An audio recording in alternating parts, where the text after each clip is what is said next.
M news కి స్వాగతం. మత్స్యకారులకు వేట విరమణ సమయంలో ప్రభుత్వం ద్వారా వచ్చే వేట నిషేధ భృతిని 10,000 నుంచి 20,000 రూపాయలకు తమ ఎన్డీఏ కూటమి ప్రభుత్వం పెంచిందని టీడీపీ రాష్ట్ర అధికార ప్రతినిధి పిఠాపురం మాజీ ఎమ్మెల్యే వర్మ పేర్కొన్నారు. యు కొత్తపల్లి మండలం మూలపేటలో వర్మ మాజీ ఎమ్మెల్యే వర్మ సమావేశమై వారి సమస్యలు అడిగి తెలుసుకున్నారు. వేట నిషేధ సమయంలో మత్స్యకారులను ఆదుకోవాలని ఒక ఆలోచన వచ్చింది తెలుగుదేశం పార్టీ ప్రభుత్వం. నిజానికి తెలుగుదేశం పార్టీ పుట్టిందే మత్స్యకారుల ఇంట్లో. తదుపరి జగన్మోహన్ రెడ్డి వచ్చి దాన్ని 10,000 చేశారు. కూటమి ప్రభుత్వంలో చంద్రబాబు నాయుడు గారు, పవన్ కళ్యాణ్ గారు రాష్ట్ర వ్యాప్తంగా మత్స్యకారులకి 20,000 రూపాయలు వేట నిషేధ సమయంలో డబ్బులు చేశారు.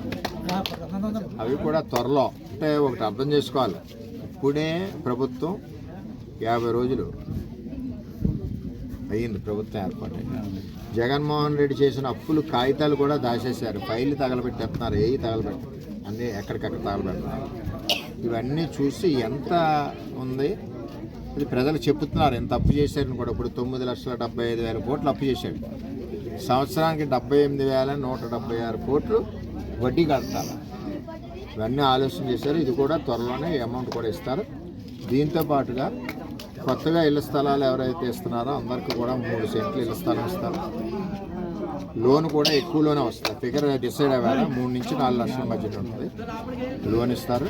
అంటే ఎవరన్నా సరే పేదవాళ్ళు ఇంకా అప్పు చేయకూడదు, ఇల్లు కట్టుకున్నప్పుడు వాళ్ళు సంతోషంగా ఉండాలన్న ఆలోచనతో కూటమి ప్రభుత్వంలో చంద్రబాబు నాయుడు గారు, పవన్ కళ్యాణ్ గారు, నరేంద్ర మోడీ గారి యొక్క ఆలోచనతో ఇవన్నీ వస్తాయి.